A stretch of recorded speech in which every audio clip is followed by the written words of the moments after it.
গোটা বাংলাদেশের 300 আসনেই আমাদের পক্ষের ক্যান্ডিডেট থাকবে ইনশাল্লাহ। সমঝোতার নির্বাচন, নিজেদের মধ্যে ভাগাভাগির নির্বাচন এবং সিলেকশনের নির্বাচন, এটা আমরা চাই নাই, মানুষ এটা চায় না, কিন্তু আমরা সেই আশঙ্কা করছি।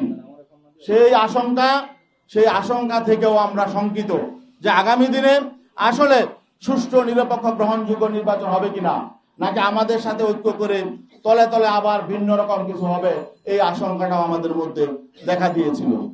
তো এই জন্য আসলে আমরা মনে করছি এগুলো জনগণের সামনে প্রকাশ করা দরকার। জনগণও বুঝতে পারছে, উপলব্ধি করছে। আমাদের কাছে বিভিন্ন দিক থেকে বিভিন্ন সংবাদ আসছে, বিভিন্ন রাষ্ট্রের সাথে বিভিন্ন পরিকল্পনা করা হচ্ছে, কি হচ্ছে এটাও আমরা জানি না। এখন বিশ্বস্ত, এখানে সমঝোতা সমন্বয় হতে হলে, ঐক্য হতে হলে পারস্পরিক শ্রদ্ধা, বিশ্বাস, আস্থা লাগে। আমরা আস্থা, বিশ্বাস, শ্রদ্ধার জায়গা যখন ভেঙে যায় তখন তো আসলে সেখানে ঐক্য টিকে না।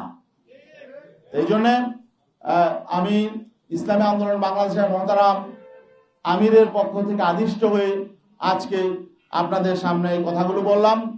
আপনাদের যদি আরো কোনো ব্যাপারে কোনো প্রশ্ন থাকে। ও আরেকটা বিষয়, আমাদের যেহেতু 268 আসনে ক্যান্ডিডেট আছে আর 32টা আসন এখনো ফাঁকা আছে, এই 32 আসনেও আমরা সমর্থন দিব।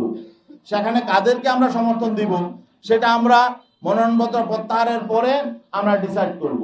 আমাদের নীতি, আদর্শ এবং লক্ষ্যের সাথে যাদের মিল হবে, তাদের সাথে সহযোগ্য ক্যান্ডিডেট, তাদেরকে আমরা ইনশাল্লাহ সমর্থন দিব।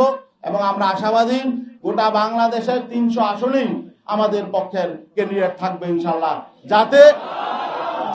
যাতে ওয়ান বক্স, যাতে পিসাব চরমনাই ইসলামের পক্ষে ওয়ান বক্স, সেটা যাতে সঠিক বাস্তবায়ন আগামী নির্বাচনে থাকে, এই জন্য আমরা ইনশাল্লাহ এই ব্যবস্থা আমরা করব।